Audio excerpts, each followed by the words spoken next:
بسم اللہ الرحمن الرحیم۔ دینی تعلیم کا رسالہ نمبر 5، صفحہ نمبر 3، باب صوم۔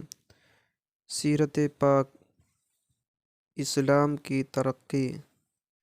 تیسرے نمبر میں پڑھ چکے ہو کہ جو مسلمان ہوتے تھے ان کو ایسا ستایا جاتا تھا کہ اس کے بیان سے بھی رونگٹے کھڑے ہو جاتے ہیں، لیکن اسلام کی فطرت میں قدرت نے کچھ ایسی لچک رکھی ہے کہ جتنا اس کو دبایا گیا اتنا ہی وہ ابھرا۔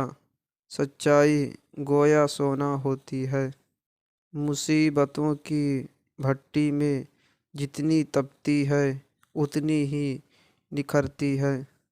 حضرت حمزہ کا مسلمان ہونا۔ ایک روز ایسا ہوا کہ حرم شریف میں ابو جہل نے حضرت صلی اللہ علیہ وسلم کی شان میں رو در رو بہت گستاخیاں کیں۔ حضرت حمزہ حضرت صلی اللہ علیہ وسلم کے چچا تھے، مگر عمر میں صرف 2 برس بڑے تھے۔ لڑکپن میں ساتھ ساتھ کھیلتے تھے، مکہ کے مشہور بہادروں میں گنے جاتے تھے۔ آپ کو شکار کا بہت شوق تھا۔ صبح سویرے تیر کمان لے کر نکل جاتے، دن بھر شکار میں لگے رہتے۔ شام کو واپس آتے تو پہلے حرم میں جاتے، طواف کرتے۔ قریش کے بڑے بڑے سردار حرم میں الگ الگ دربار جما کر بیٹھا کرتے تھے۔ حضرت حمزہ ان لوگوں سے صاحب سلامت کرتے، کبھی کبھی کسی کے پاس بیٹھ جاتے۔ اس طرح سب سے ان کا یارانہ تھا اور سب ان سے محبت کرتے تھے۔ آج آپ شکار سے واپس ہو کر حرم میں پہنچے تو ایک بادی نے حضرت حمزہ سے اس گستاخی کا تذکرہ کیا جو دن میں ابو جہل نے حضرت صلی اللہ علیہ وسلم کے ساتھ کی تھی، اور جس سے اس بادی کو بھی بہت دکھ ہوا تھا۔ حضرت حمزہ نے ایک قصہ سنا تو کچھ ایسے بے تاب ہوئے کہ رہا نہ گیا۔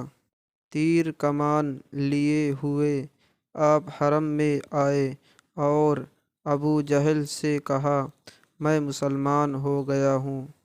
حضرت حمزہ کا اعلان کرنا تھا کہ سارے دوست دشمن بن گئے اور حضرت حمزہ کے ساتھ بھی وہی بدسلوکی شروع کر دی جو اور مسلمانوں کے ساتھ کیا کرتے تھے۔